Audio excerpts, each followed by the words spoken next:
Nenhum organismo vivo pode existir muito tempo com sanidade sob condições de realidade absoluta. Até as cotovias e gafanhotos, supõem alguns, sonham. A casa da colina, desprovida de sanidade, se erguia solitária contra os montes, aprisionando as trevas em seu interior.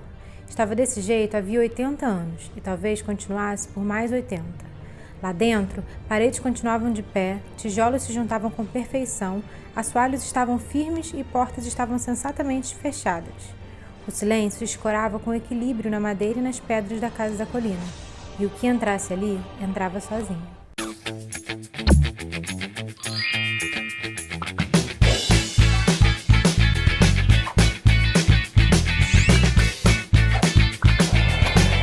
Oi gente, tudo bem com vocês? Meu nome é Júlia e vocês estão no Felicidade Clandestina. Hoje eu vim trazer para vocês algumas impressões minhas e alguns comentários acerca da Assombração da Casa da Colina, da Shirley Jackson.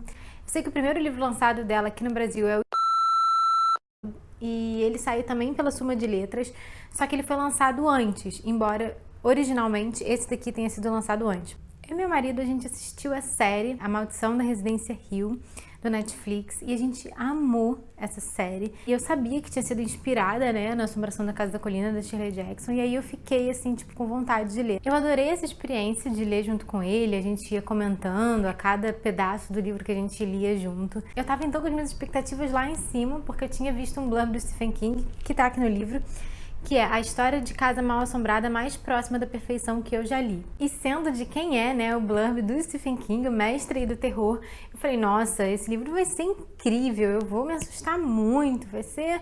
Enfim, eu pensei muitas coisas e tinha, sim, muitas expectativas com o livro. Essas expectativas, obviamente, acabaram sendo frustradas, mas não porque o livro seja um livro ruim, eu gostei do livro, mas eu tive que separar uma coisa da outra, eu tive que separar o que eu estava esperando, que era uma história de terror, uma história de casa mal assombrada, com muito susto, com muitas coisas aterrorizantes, assim, muitos eventos de ficar arrepiado, assim, durante a leitura, e pensar um pouco mais na atmosfera que a Shirley Jackson desenvolve no livro, né, nos personagens, na construção dos personagens.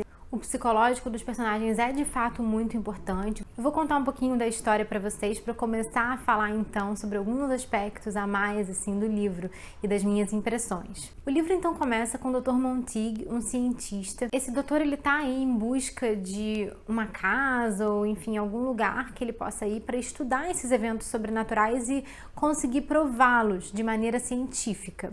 Então ele se depara com a Casa da Colina e decide então levar algumas pessoas para essa casa para então anotar e vivenciar algumas experiências lá para que ele possa então comprovar esses acontecimentos cientificamente. Ele manda então várias cartas para pessoas que tenham algum tipo de mediunidade, digamos assim, que tem alguma aproximação com o sobrenatural, que já vivenciaram alguns eventos meio que inexplicáveis e tal. Só que dessas várias cartas que o doutor manda, só 2 retornam para ele querendo ir. E são 2 mulheres. A Theodora, que é uma alma artística, extrovertida e tal, e que aceita participar, e a Eleanor, que é tímida, vive com a irmã, tem uma vida meio sofrida, tem uma questão de que ela cuidava da mãe, a mãe falece, ela meio que se culpa por esse falecimento da mãe, e ela vê como um escape para a vida dela ir para a Casa da Colina. Uma chance de mudar de vida e de mudar o seu olhar sobre a própria vida e a sua atitude frente à própria vida. A dona da casa, então, a senhora Sanderson, ela impõe como uma condição para que isso possa ocorrer na casa que uma pessoa da família também esteja nesse grupo. E é aí que entra o Luke, que também vai acompanhando essas pessoas. Então o nosso núcleo principal de personagens é o Dr. Monteague, a Eleanor, a Theodora e o Luke. Dentro desses, o livro ele é contado em terceira pessoa, mas ele tem um enfoque nos pensamentos e nas atitudes da Eleanor. O personagem principal mesmo dessa história é a casa, né? É a Casa da Colina. Mas dentre os personagens humanos, a nossa personagem protagonista seria a Eleanor. A gente então acompanha a chegada da Eleanor à Casa da Colina. Ela passa por uma cidadezinha pequena que é Hillsdale e ela ouve muitas coisas acerca da casa, uns alertas assim de que não vá, enfim, não entre. não é um bom lugar, as pessoas não gostam muito de falar sobre aquilo, e isso aguça muito a curiosidade dela também, até no portão da própria casa.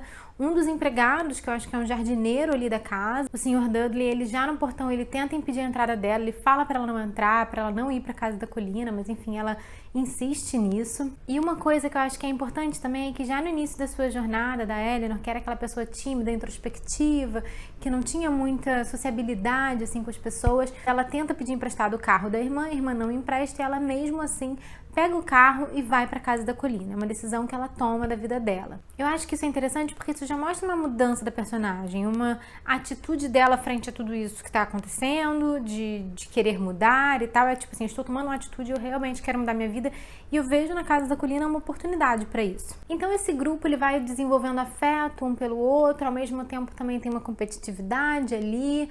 É interessante como ela trabalha essas relações. Ao mesmo tempo eu acho os diálogos um pouco cansativos, um pouco delirantes demais em alguns aspectos, sabe? Acho que ela viaja um pouco, umas brincadeiras, umas infantilidades que não caberiam para adultos, já que a Eleanor, ela é a mais nova do grupo, parece, e ela tem tipo 32 anos. Então, isso é um pouco cansativo, você quer ler, quer passar um pouco daqueles diálogos, sabe? Você quer ir pro que vai acontecer mesmo da história. Então, ela vai construindo esses personagens e a relação entre eles. Isso é muito interessante de ver, apesar de tudo isso que eu falei, é legal ver. E você vai vendo esse desenvolvimento dos personagens, mas principalmente da Eleanor e da casa também, na relação deles com a casa.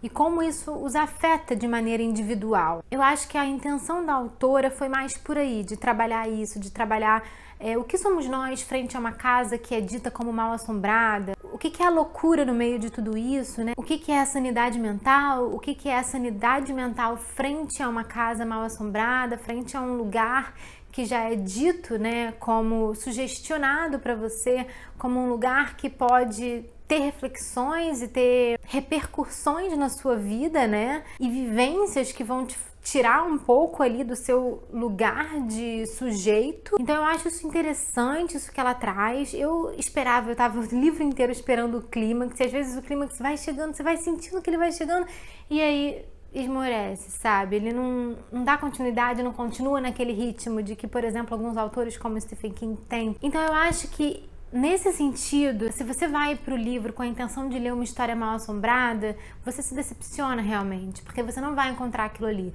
Mas se você vai buscando a complexidade da psique humana, se você vai buscando os reflexos disso para cada pessoa e como aquilo é vivenciado, experienciado por eles, talvez ali você encontre realmente uma literatura interessante. Mas é claro que isso é difícil da gente dizer, porque a gente, às vezes, quando pega um livro, a gente não sabe muito o que esperar dele. E eu queria fazer um comentário aqui que eu acho que não é muito problemático, mas até por eu ter lido esse blurb que eu citei pra vocês do Stephen King, eu fiquei muito com ele na cabeça quando eu tava lendo.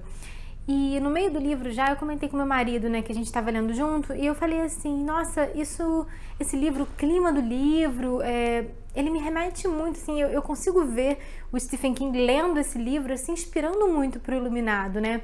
Essa questão de um confinamento, porque essas pessoas elas vão ficar naquela casa, elas não saem de lá, e ser um lugar que ele é mau, assim, sabe? Que tem uma coisa de maldade naquele lugar. O Overlook é muito assim, né, no Iluminado. E essa parte da sanidade das pessoas que é trabalhada também no livro da Shirley Jackson e que também é trabalhada no livro do Stephen King.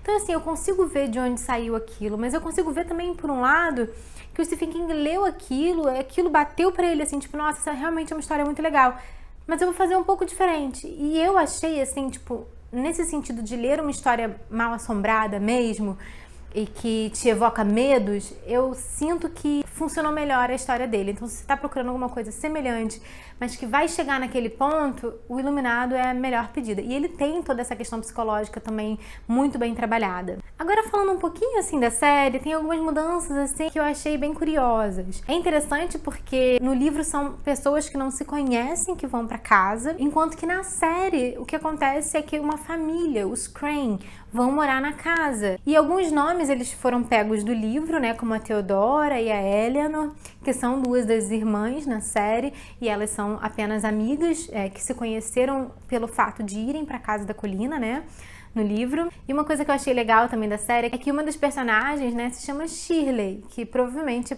para homenagear aí a autora do livro, a Shirley Jackson. Então, alguns desses nomes também derivaram de algumas histórias, porque no livro o Dr. Monteague conta para essas pessoas que chegaram na casa, então, algumas histórias que precederam ali na casa. E uma dessas histórias é a história da família Crane, que seria com o pai, que é o Hugh Crane, e tem 2 filhas, mas essas 2 filhas não aparecem, não tem muita relação, assim, com a história da série, só o nome do personagem mesmo. É muito interessante porque na série eu acho que tem uma construção muito legal, assim, do que aconteceu e da maldição da casa, e tem um tom ali, trata um pouco sobre depressão, sobre suicídio, sobre várias questões que eu acho interessantes. O livro trata alguma coisa também, mas eu acho que é mais explícito isso na série. E a série realmente tem aqueles sustos, aquela coisa gostosa de você tá vendo uma coisa de terror mesmo, que vai te deixar um pouco tenso assim na cadeira, mas que ao mesmo tempo é muito bem construído tudo aquilo.